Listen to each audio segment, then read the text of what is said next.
Il est 12h30 pile, l'heure d'attaquer ce webinaire sur le montage d'un projet de méthanisation et les rôles des acteurs publics. Un webinaire donc avec la communauté, la e-communauté transition énergétique du CNFPT, qui sera modéré par moi-même. Donc vous pouvez d'ores et déjà ou au fur et à mesure de la présentation inscrire toutes vos questions, remarques dans l'onglet qui se situe en bas à droite de votre écran. Donc, ce sera animé par Suzanne Renard, qui est en charge du projet gaz chez Enercop et qui est en même temps chargée d'instruction chez Énergie Partagée Investissement du côté justement des projets, en particulier de méthanisation. Donc, elle connaît bien le sujet. Et avant ça, nous allons avoir une petite introduction par Emmanuel Poncet, donc, qui est le responsable de la e-communauté transition énergétique du CNFPT, pour nous faire part des formations et du contexte et des prochaines formations. À toi, Emmanuel. Oui, bonjour à tous, merci Julien. Donc effectivement, animateur du domaine énergie-climat pour le CNFPT, basé sur l'INSET de Montpellier. Donc merci à Suzanne Renard tout d'abord de bien vouloir intervenir à travers 2 sessions, donc aujourd'hui et un peu plus tard, donc le 14 novembre, sur cette problématique donc de mise en place territoriale des installations donc de méthanisation. Alors, pour l'histoire, rapidement, au CNFPT, bien sûr, on s'intéresse à cette thématique puisqu'on est là aujourd'hui. Nous avions une action de formation en présentiel ces 2 dernières années qui n'a pas réellement mobilisé les agents.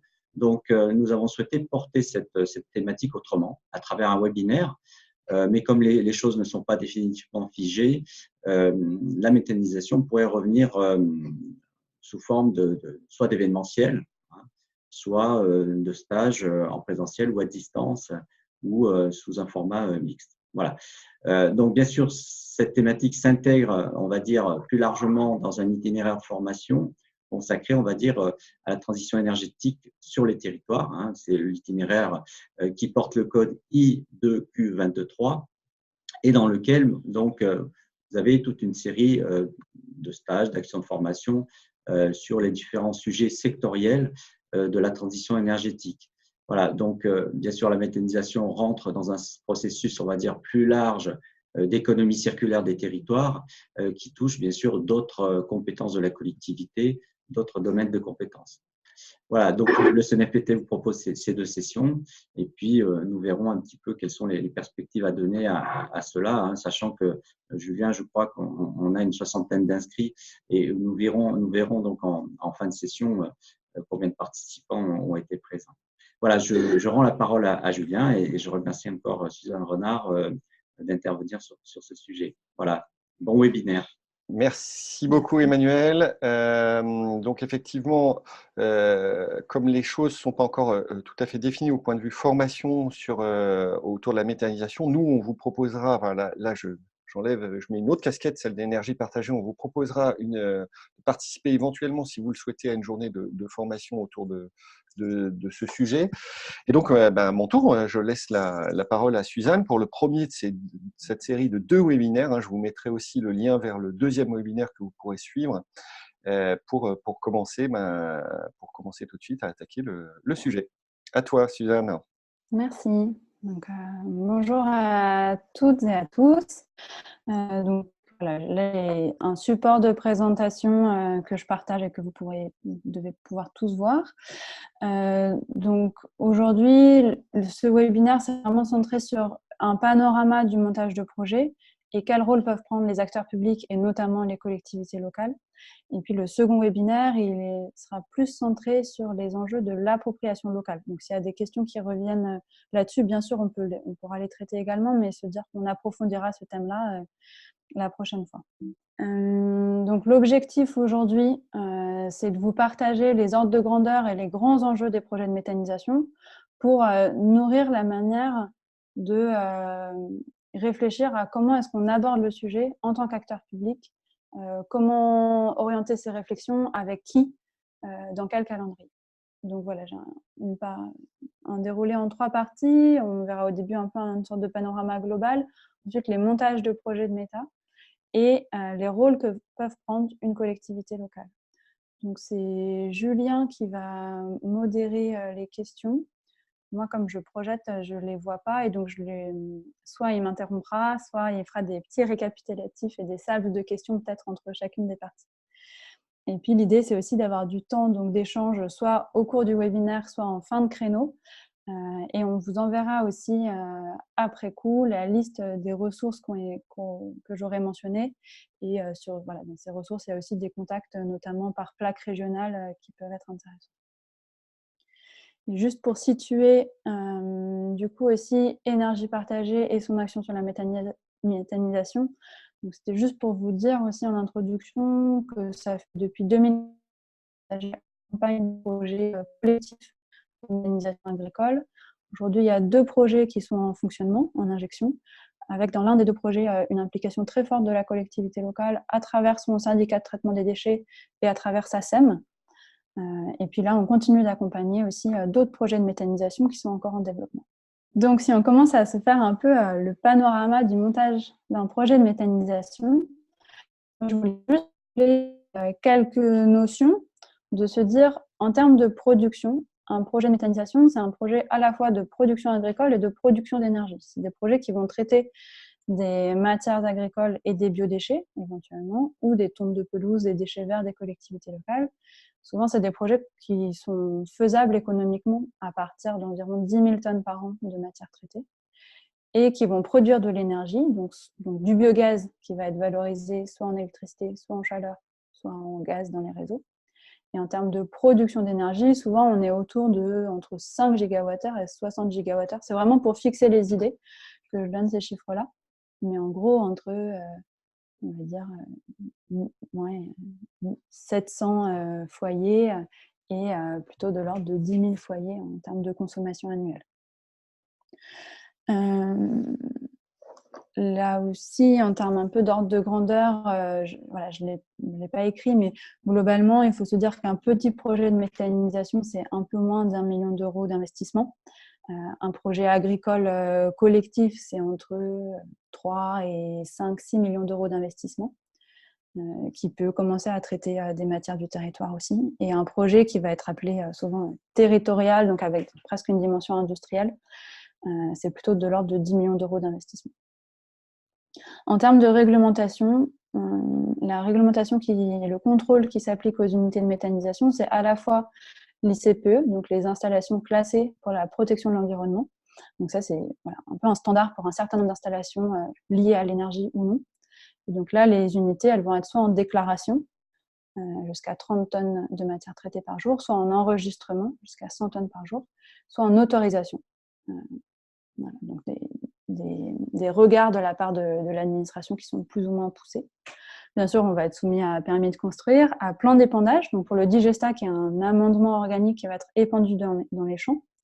Donc il y a bien un plan d'épandage qui doit systématiquement être validé pour contrôler aussi l'apport, notamment en azote, dans les sols.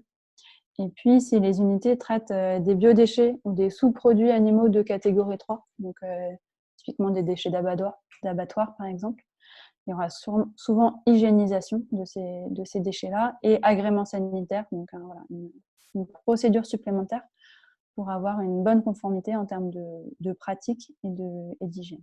Et un dernier point pour arriver à comprendre ces projets qui sont vraiment à la croisée de l'agriculture, des déchets et de l'énergie. Souvent, on va quand même parler énergie à la fin parce que c'est aussi ça que ça produit et c'est ça aussi qui peut intéresser les collectivités locales.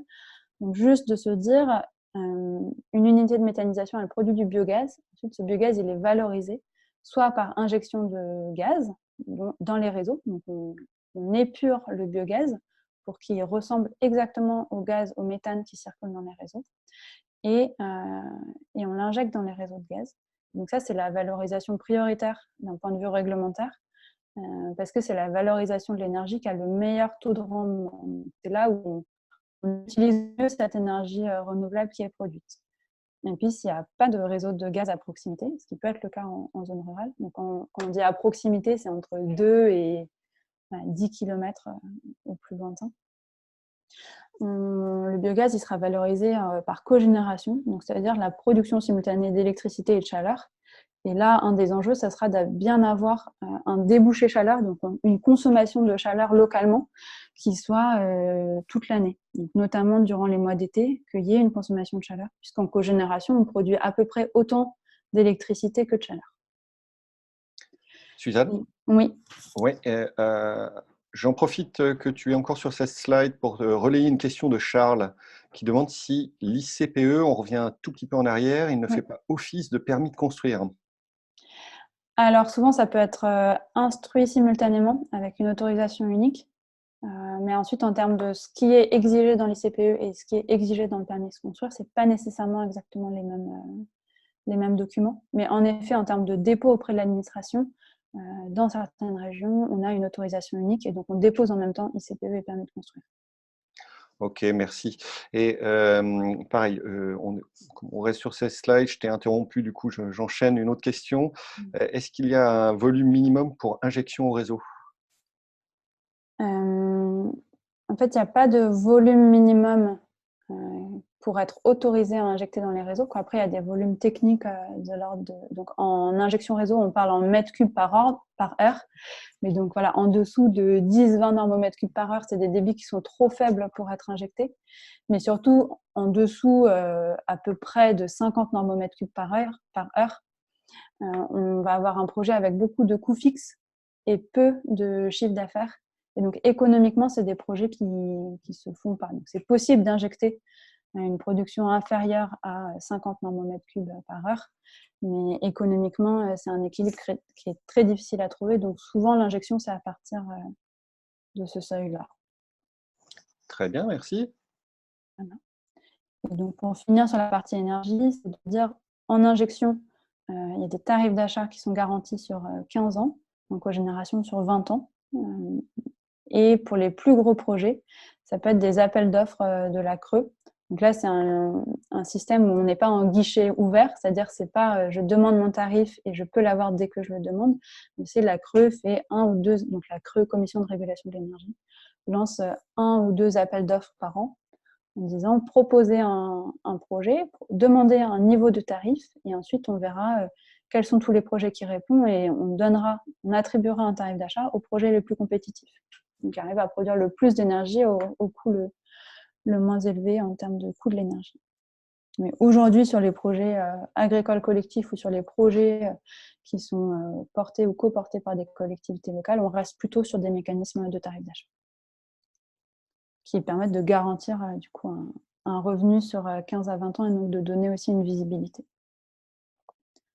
Ça, c'est voilà, un peu les ordres de grandeur. Après, je voulais aussi brosser un panorama des risques et des enjeux. Donc voilà, j'ai repris une photo d'un site de méthanisation agricole collectif qui est en Vendée, qui s'appelle Agribiométhane, qui est en injection dans le réseau de gaz. Et c'est juste pour montrer, un peu donner l'exemple d'un site de méthanisation.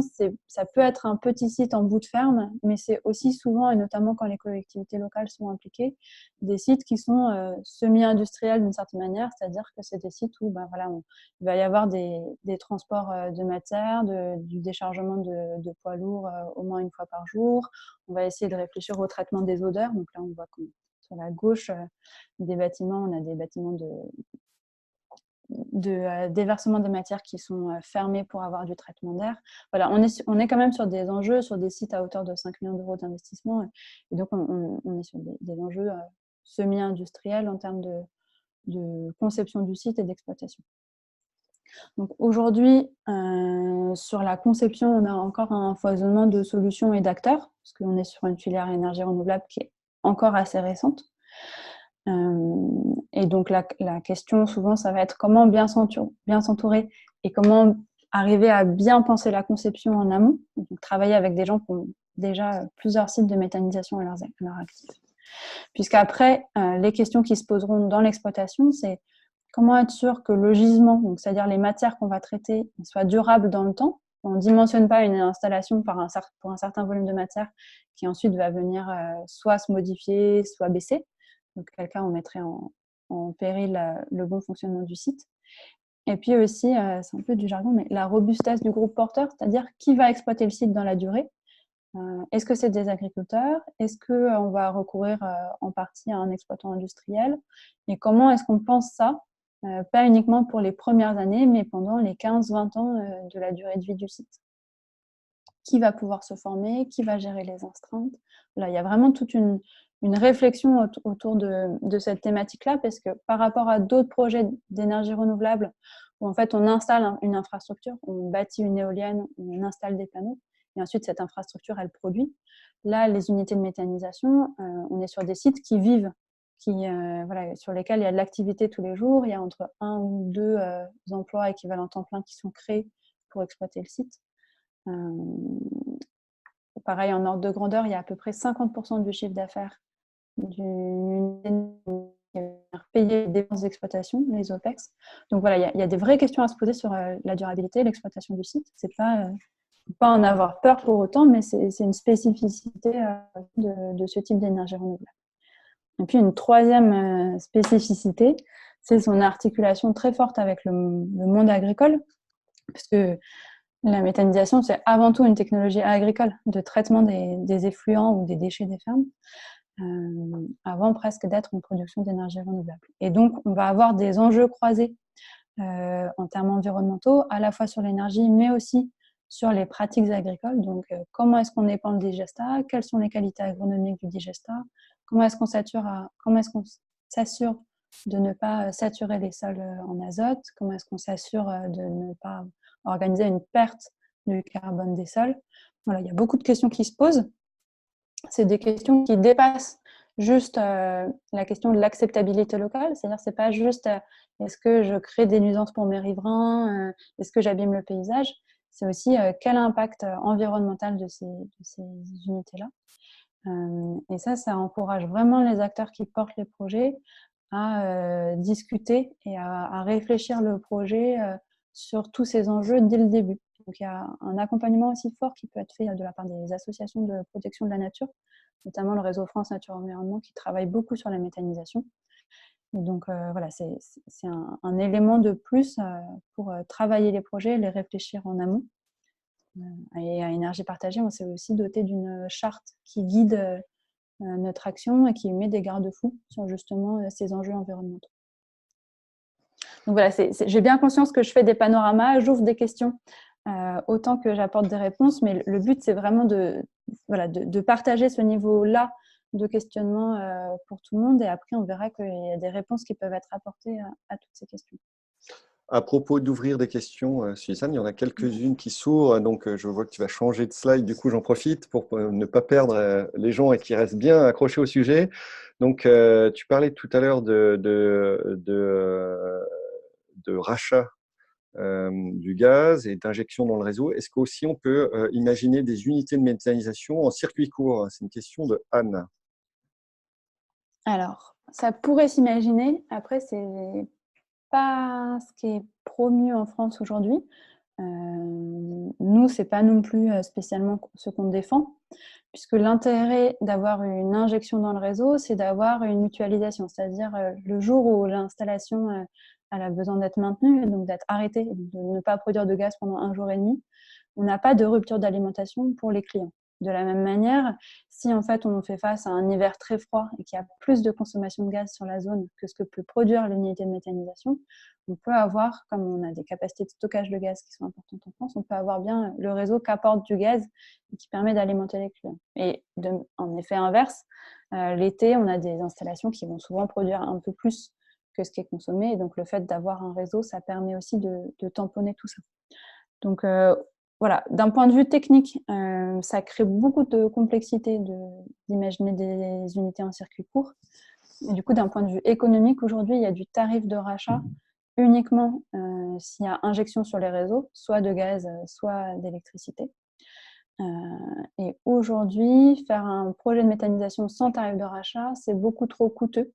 C'est-à-dire que, par exemple, si on parle du gaz, aujourd'hui, le niveau du tarif d'achat du biométhane, donc du gaz d'origine renouvelable produit par la méthanisation, il est entre 100 et 120 € du mégawattheure, alors que le prix du gaz naturel fossile sur les marchés de gros, il est plutôt entre 20 à 25 euros du mégawattheure. Donc, on a quasiment un facteur 4 à 5 entre le prix du gaz fossile et le prix du biométhane produit par méthanisation. Donc, aujourd'hui, c'est pas faisable économiquement de consommer du gaz renouvelable sans soutien public, sans tarif d'achat.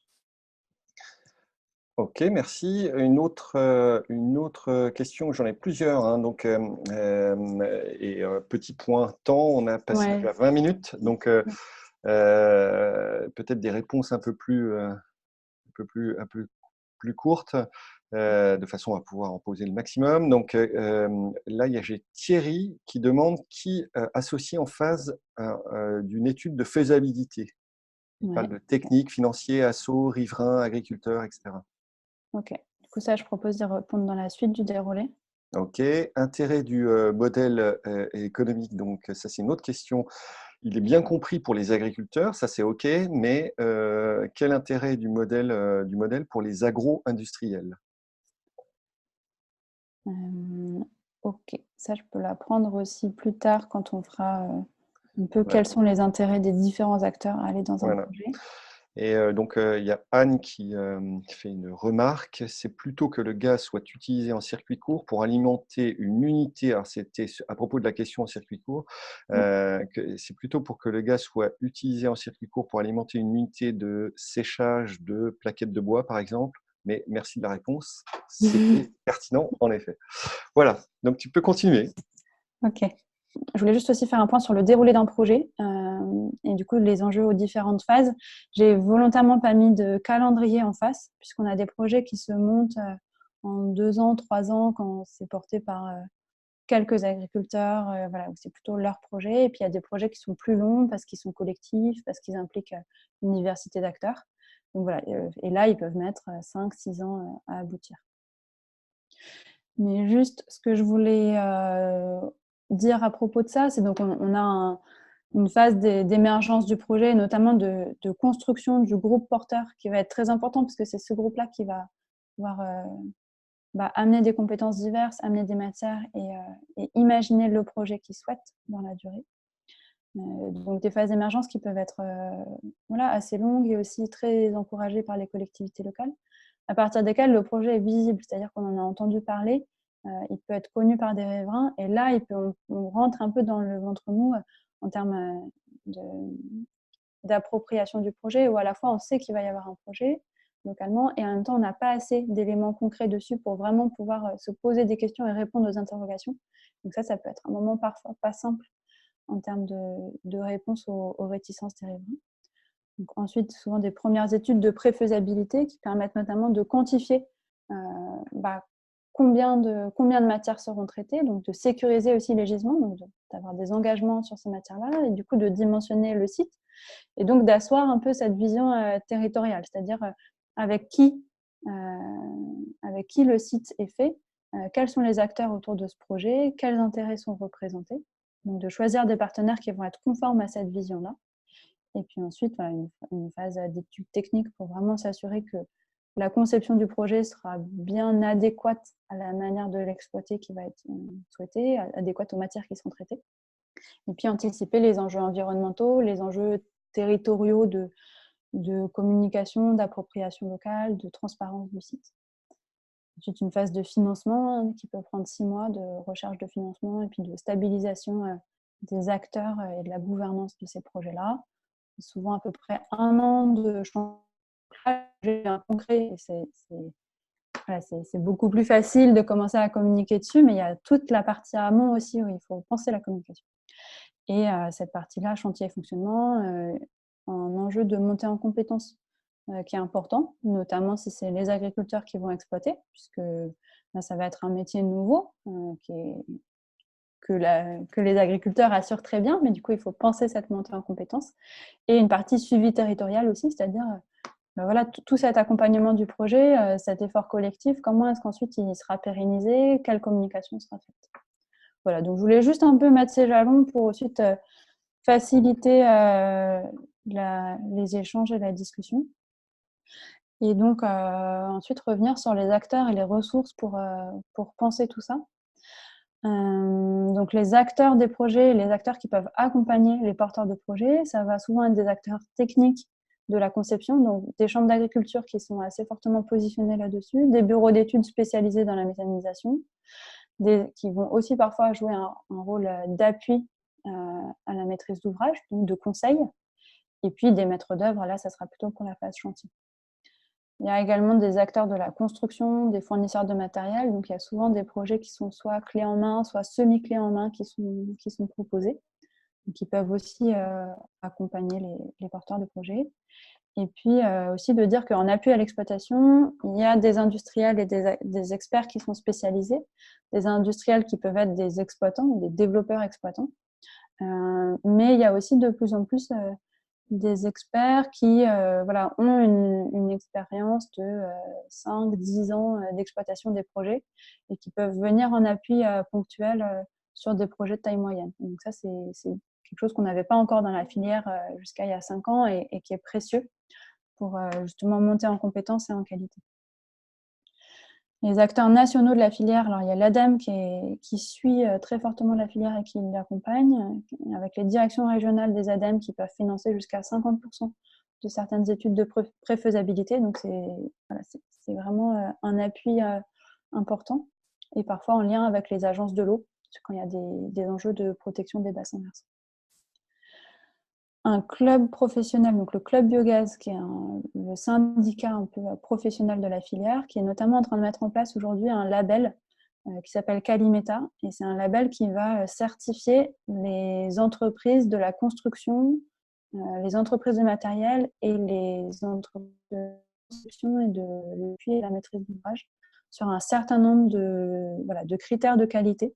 Donc là aussi, c'est une bonne chose pour la filière. C'est un label qui est juste en train de se mettre en place et qui va permettre aussi de certifier un certain nombre de partenaires et donc de rassurer les porteurs de projets et les collectivités locales qui peuvent s'entourer. Donc la question de tout à l'heure de qui est associé en phase de faisabilité, clairement, c'est dans ces acteurs-là qu'on peut aller associer des partenaires techniques et bien s'entourer. Et puis après, qui est associé sur la partie plutôt riverain ou agriculteur, ça dépend de l'étude de faisabilité. Riverain, ça peut être un peu tôt. Et par contre, monde agricole, ça peut être intéressant complètement.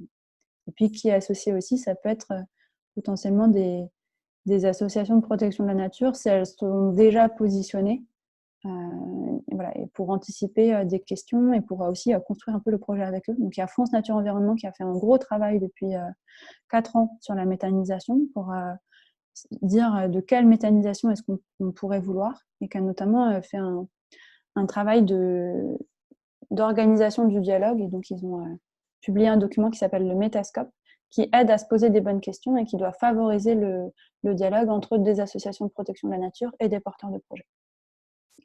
Et enfin, GRDF, donc le gestionnaire du réseau de distribution de gaz, qui encourage fortement le développement du biométhane en France et qui donc peut être aussi un appui, notamment pour des acteurs publics qui par ailleurs sont des concédants de la distribution du gaz. Et enfin, là, ça dépend vraiment des régions, mais il y a de plus en plus d'acteurs régionaux qui se positionnent et qui commencent à emmagasiner de l'expertise sur la méthanisation, donc que ce soit des SEM, notamment les SEM de développement des énergies renouvelables, des syndicats d'énergie, des fonds régionaux aussi, des fonds de financement des énergies renouvelables, donc il y en a dans une grande partie des régions. Donc il y a par exemple OSE en Rhône-Alpes, l'AREC, MPI en Occitanie, voilà, il y a un certain nombre de fonds. Il y a des associations régionales soit spécifiques à la méthanisation, soit plutôt sur énergie et développement durable. Donc, comme par exemple le CERD en Hauts-de-France, Aura2E en Auvergne-Rhône-Alpes, le GRS en PACA, AIALE sur Bretagne et Pays de Loire, qui a vraiment une expertise très forte aussi sur la méthanisation. Voilà, ça, c'est vraiment des acteurs parapublics, on va dire, souvent qui sont cofinancés par des acteurs publics et qui sont des appuis importants sur lesquels vous pouvez aller vous appuyer pour vos projets. et puis des clusters régionaux qui rassemblent plutôt des acteurs industriels ou des acteurs économiques, mais qui se mettent ensemble pour travailler pendant. Donc là, voilà, j'ai listé un peu les clusters qui existent déjà et qui sont spécifiques à la méthanisation et qui sont des appuis supplémentaires. Suzanne, du coup, je Ouais. profite à dire à tous que j'ai mis le métascope de FNE en ligne, du moins le lien vers le métascope. Et est-ce que je peux t'interrompre pour purger un certain nombre de questions qui se sont posées entre-temps? Ok. Alors, donc, Thierry qui demande l'acceptabilité pour la méta sur des bouts de step. Alors, moi, je ne sais pas ce qu'il en est des bouts de step. Donc, peut-être un petit éclaircissement au départ. Okay. Ensuite, donc sur les partenaires choisis, je pense que tu y as quand même assez bien répondu. Comment faire pour ne pas se tromper? Y a-t-il une qualité, un référencement quelque part? Je pense que la précédente slide était quand même assez explicite, mais si tu veux rajouter quelques mots là-dessus. Existe-t-il aussi, toujours une question de Thierry, des installations de méthanisation dédiées exclusivement à des biodéchets d'origine ménagère, enfin des ménages? Et si oui, quel volume minimum de biodéchets ménagers sont nécessaires?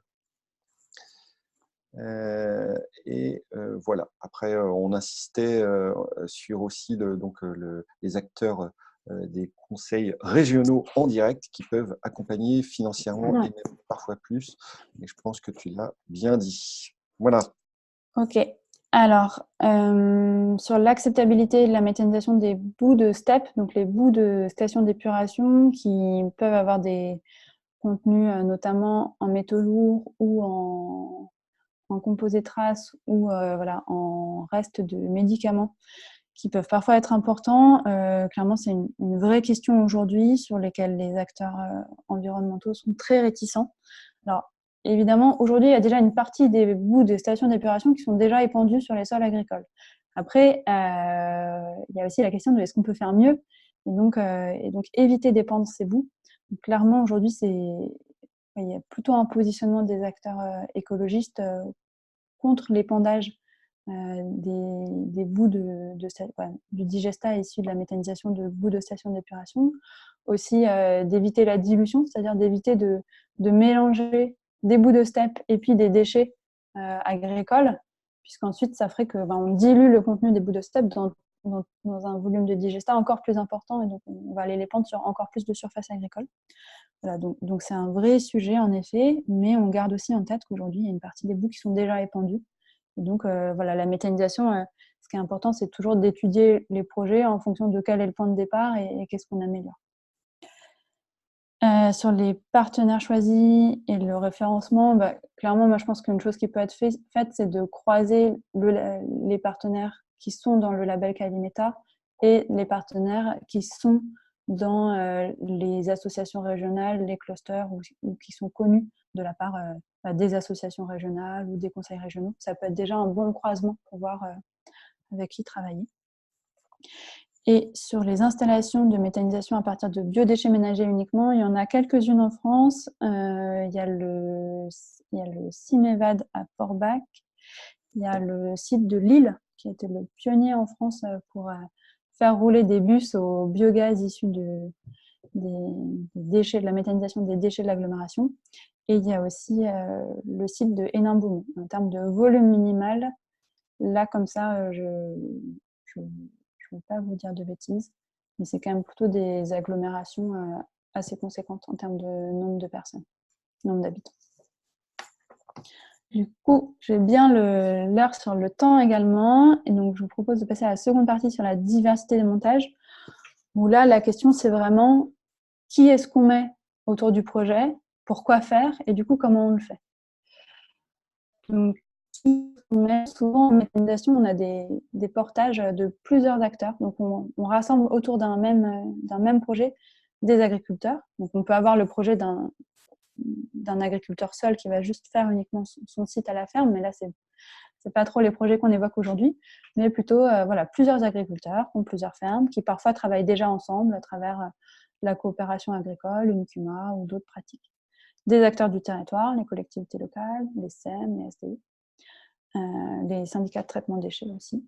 Et puis des acteurs industriels, notamment parfois on a des collectivités locales qui souhaitent faire rentrer des développeurs, constructeurs, exploitants pour avoir aussi un acteur industriel et qui a de l'expérience dans ce sujet-là autour de la table et partie prenante du projet. Et ça peut être vraiment intéressant et la collectivité locale peut, ou les agriculteurs peuvent vraiment garder aussi la main sur leur projet, même quand ils invitent des acteurs industriels autour de table.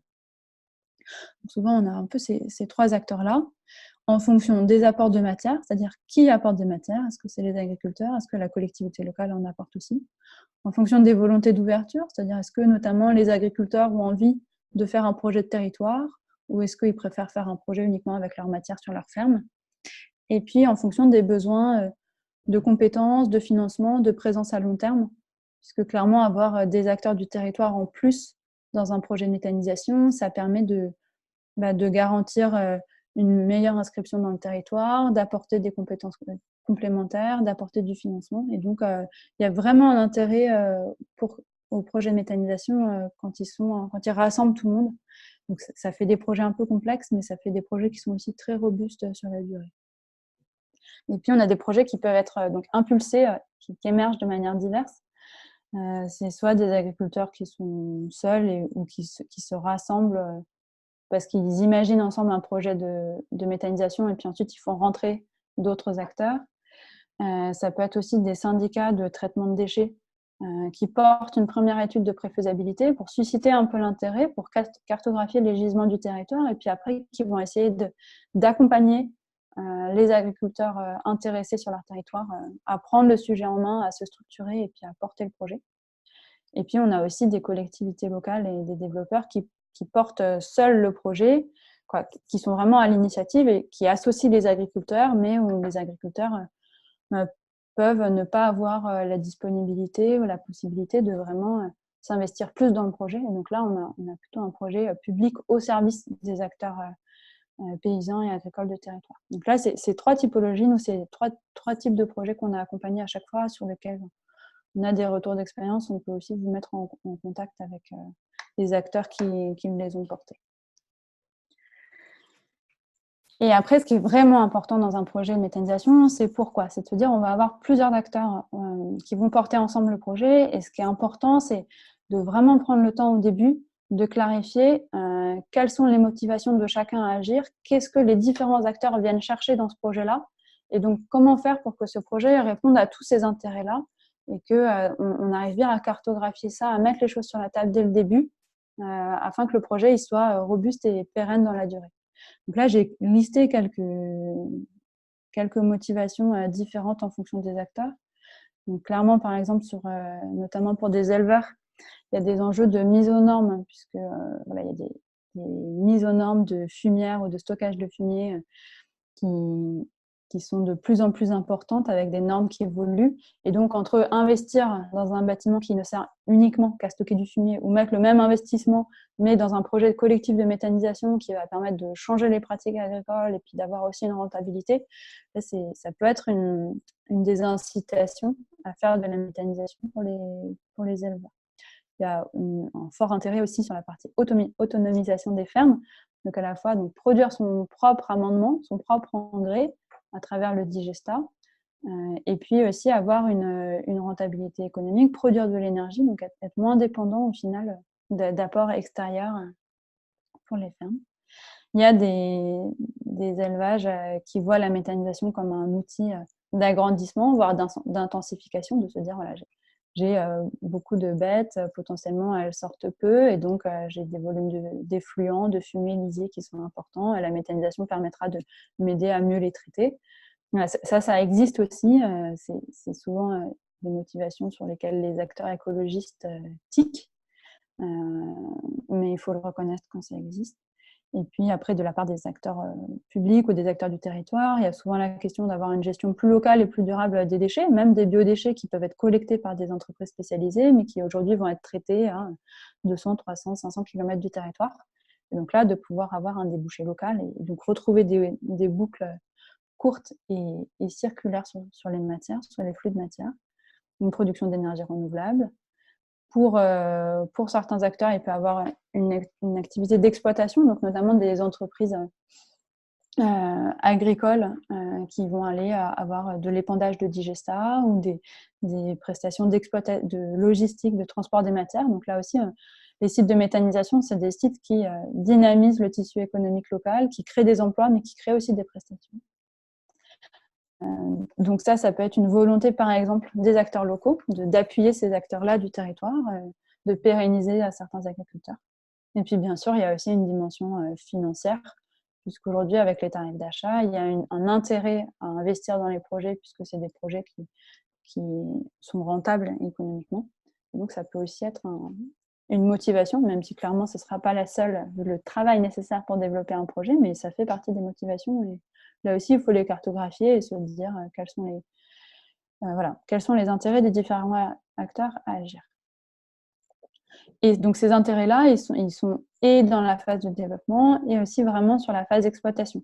Voilà. Qu'est-ce que le projet de méthanisation va permettre de faire vivre et donc à quel acteur il va amener des choses, amener des bénéfices.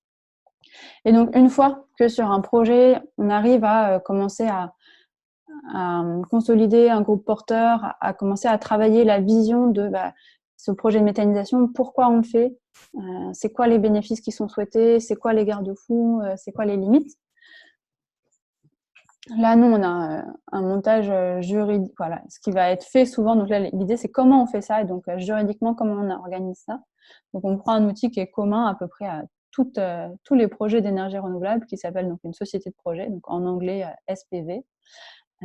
Et en fait, ça va être donc une seule société dans laquelle vont aller prendre des parts les différents acteurs, donc les agriculteurs, les collectivités locales, les industriels, les autres acteurs du territoire. Et c'est cette société-là qui va avoir comme seul but de développer le projet et ensuite de l'exploiter en ayant soit des salariés en direct, soit en payant des prestations à la CUMA ou à des entreprises agricoles.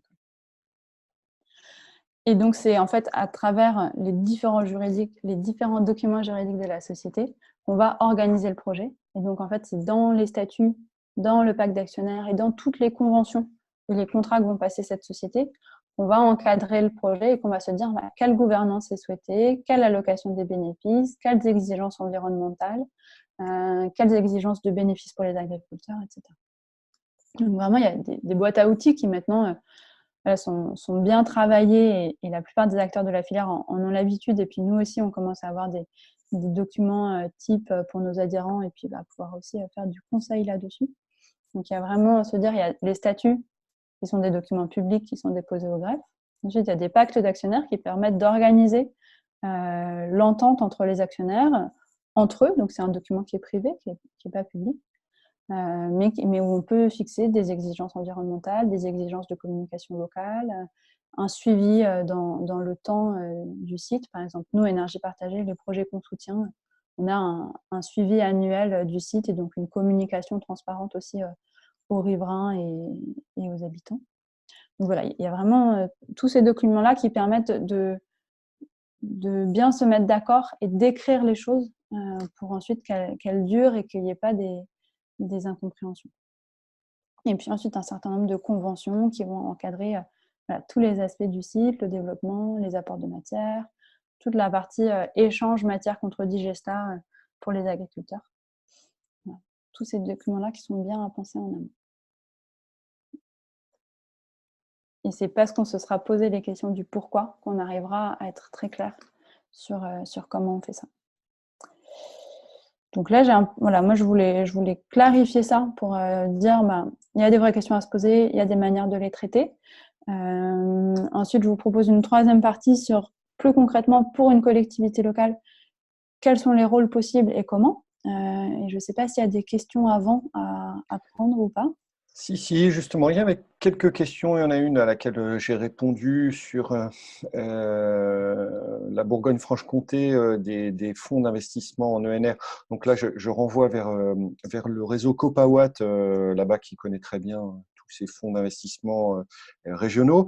Sinon, une question de Stéphane. A-t-on connaissance d'unités de production conçues en bio avec valorisation des extrants? Entre parenthèses, alors là, c'est un terme que je ne connais pas, du lixiviat. Alors, ok. Donc, sur la partie production en bio, nous, aujourd'hui, on travaille avec des collectifs agricoles dans lesquels il y a à la fois des agriculteurs bio et des agriculteurs conventionnels, notamment parce qu'en fait, la méthanisation, c'est aussi un outil agricole, c'est-à-dire qui va permettre de faire évoluer les pratiques et notamment d'arrêter de consommer des engrais azotés, puisque c'est le digesta qui va le remplacer. Donc, en fait, la méthanisation, c'est un outil pour aller vers de l'agriculture biologique. C'est un des outils, hein, c'est pas le seul. Et donc, c'est pour ça qu'aujourd'hui, nous, ce sur quoi on va être plus attentif, c'est de faire que le digesta, quand il est produit par une mise en commun de différentes matières qui viennent de différentes fermes, il soit bien épandable en agriculture biologique. C'est-à-dire qu'en termes de qualité et donc en termes aussi de matières qui sont traitées, il y a certaines matières, notamment les sous-produits animaux de catégorie 3, qui ne vont pas permettre un épandage en agriculture biologique. Et donc là, pour nous, la question, c'est pas tant est-ce que tous les agriculteurs au début sont en bio, c'est plutôt de se dire, est-ce que, ok, là, on a un collectif agricole d'agriculteurs qui ont envie de travailler ensemble, il y a certains qui sont en bio, il faut que l'unité de méthanisation, elle ne bloque pas ces agriculteurs-là et elle permette aux autres potentiellement de passer en bio. Et par ailleurs, souvent, ce qu'on observe, c'est que en fait, le fait d'avoir une méthanisation et donc de changer ces pratiques d'épandage et de fertilisation des sols, ça va organiser plein de discussions et d'évolutions dans les pratiques des agriculteurs et qu'en fait, c'est plutôt ça qui fait évoluer les agriculteurs vers de la bio. Après, sur la valorisation du Lixivia, alors là, c'est pas très clair pour moi parce que le Lixivia, on en trouve quand même surtout plutôt dans des unités de biogaz sur des décharges. Après, il y a des unités qui valorisent l'ammoniac par stripping, où là, l'idée, ça va être de concentrer l'azote qui est contenu dans le digesta pour en faire de l'ammoniac, pour aller le vendre ailleurs, et donc pour exporter l'azote qui est excédentaire sur le territoire ailleurs.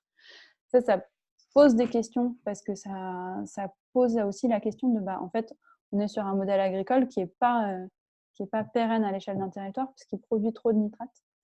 Donc ça, c'est plutôt des choses sur lesquelles on a des réticences, mais à questionner après projet par projet. Mais donc, je ne sais pas s'il y a besoin de reformuler la question.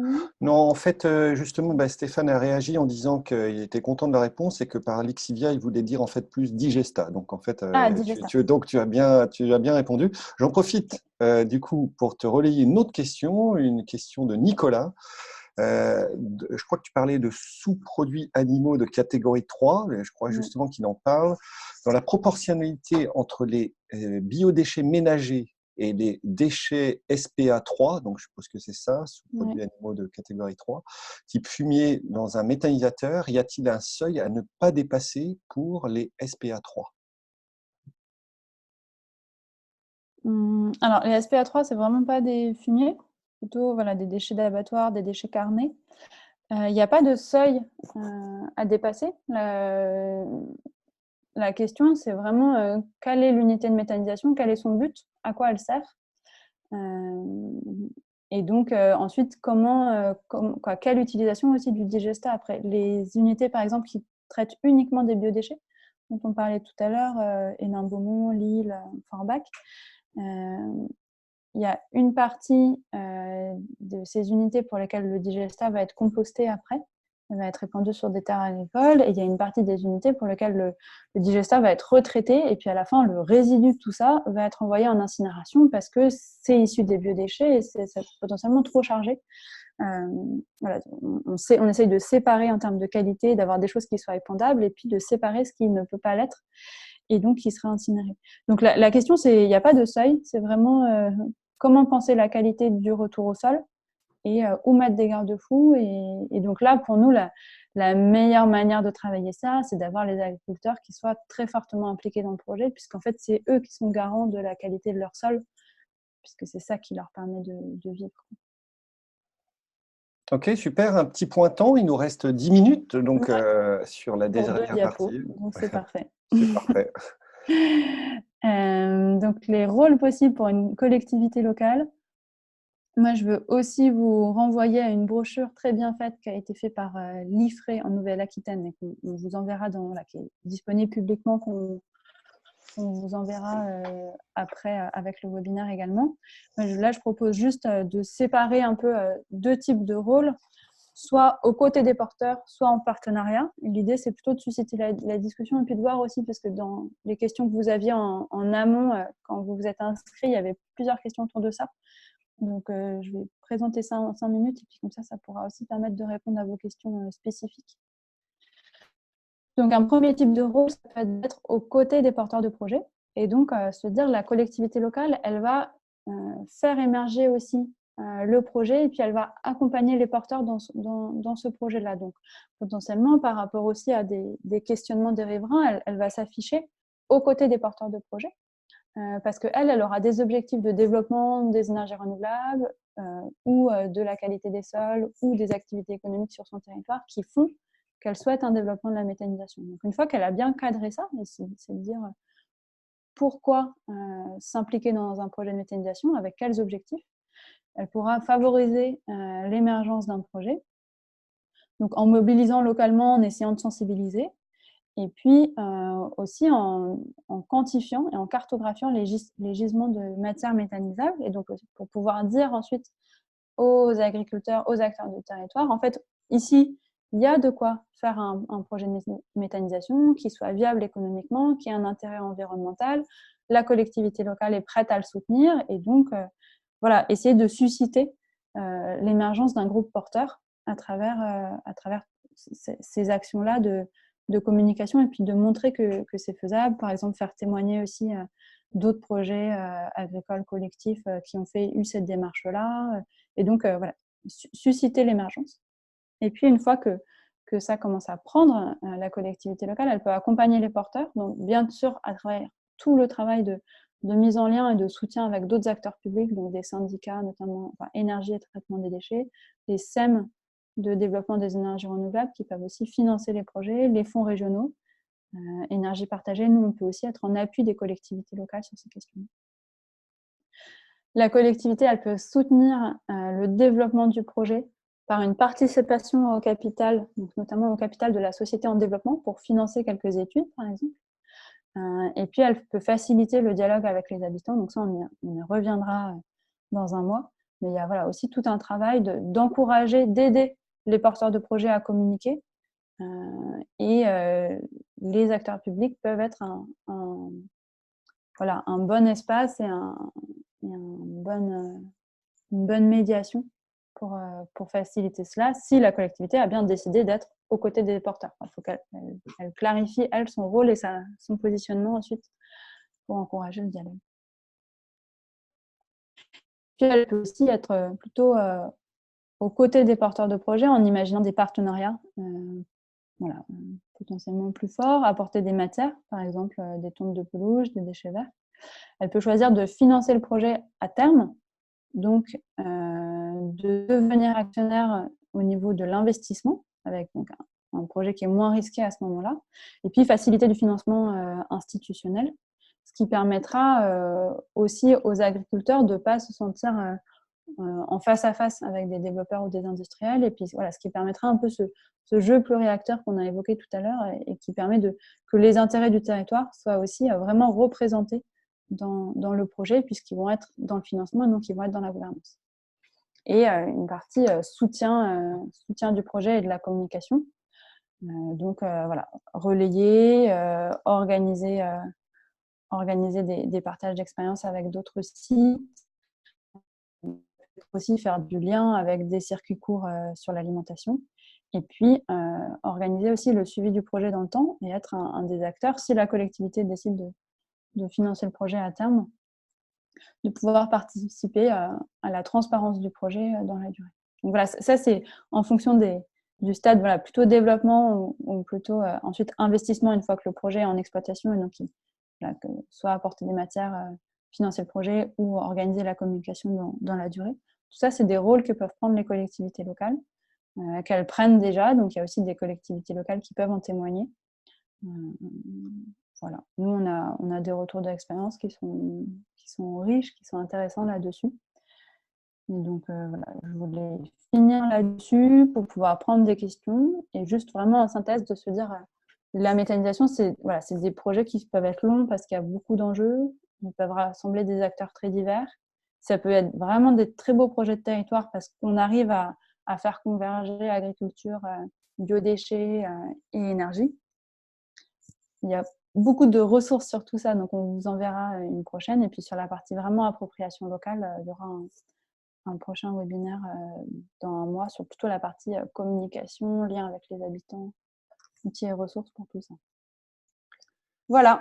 Ben, merci Je vous beaucoup. écoute maintenant. Ouais, merci beaucoup Suzanne. Et donc il reste 4 minutes pour poser les dernières questions. J'ai mis pas mal de références dans l'onglet conversation, notamment sur, alors c'est pas directement lié à la méta, mais on organise avec le CNFPT le 2 et 3 décembre prochain un stage de 2 jours pour justement découvrir l'acceptabilité sociale des projets d'énergie renouvelable citoyens notamment, et s'initier à ça. Donc là, pour tous les agents qui sont en ligne, c'est bien sûr pris en charge par le CNFPT. Je voulais vous partager aussi la remarque de Anne qui signale que sur les rôles possibles d'une collectivité, ici donc dans sa communauté de communes du Clunisois, dans le cadre de leur démarche TEPO STEP CV, ils ont créé une SEM avec le syndicat de traitement des ordures ménagères et une entreprise de plaquettes de bois. Et la SEM est porteuse de la création d'une usine de méthanisation par voie sèche qui alimente une unité de séchage de plaquettes de bois locales. Voilà. Donc, comme quoi, on peut être créatif dans ce genre d'initiative. Il est 13h27, donc il reste quelques minutes encore si des participants veulent poser leurs questions ou faire quelques remarques. Qu'est-ce que je pourrais vous dire encore? Oui, que le prochain webinaire est le 14 novembre, que j'ai mis aussi dans le fil de conversation tous les renseignements pour s'y inscrire. On vous attend au moins aussi nombreux. Et que j'ai mis aussi enfin une proposition en fait pour une journée de formation qui sera organisée par Énergie Partagée en l'occurrence, pour laquelle il faut se préinscrire parce qu'en fait on n'a pas encore défini de date. On a 4, 5 ou 5 personnes qui sont intéressées par cette journée de formation. Il faudrait qu'on soit 10 pour pouvoir la programmer. Donc si ça intéresse un certain nombre de participants, mais n'hésitez pas, là encore, dans le fil de conversation, j'ai mis un lien vers cette journée de formation spéciale sur la méthanisation. Alors j'ai quelques questions qui arrivent. Où risque de se dérouler la journée de formation? Alors nous, c'est plutôt à Paris, parce que souvent c'est plus central justement pour tout le monde pour y assister. Une autre remarque, des exemples de projets de micro-méthanisation accompagnés par des collectivités. Est-ce que tu es courant que ça existe ou pas, Il y Suzanne? a très peu de projets de micro-méthanisation qui existent tout court, même pas accompagnés par des collectivités. Aujourd'hui, il y a quelques projets de micro-méthanisation qui sont plutôt portés par des agriculteurs. Voilà, nous, on est un peu en veille là-dessus. On aimerait bien que la microméthanisation se développe un peu plus, notamment parce qu'elle peut répondre à des enjeux paysans ou de petites fermes. Mais aujourd'hui, on n'a pas encore de retour d'expérience là-dessus. Ok, j'ai le cri d'un retardataire qui s'inquiète de savoir s'il pourra avoir une session de rattrapage avec ce webinaire. La réponse est oui. Nous avons enregistré ce webinaire et il sera bientôt disponible sur la plateforme de vidéo de la e-communauté transition énergétique du CNFPT ainsi que un lien vers le support de présentation de Suzanne et un certain nombre d'autres éléments qu'elle voudra partager avec vous. Du coup, il est 13h30 pile et l'heure de se séparer, de vous dire au revoir, merci et à très bientôt. Merci.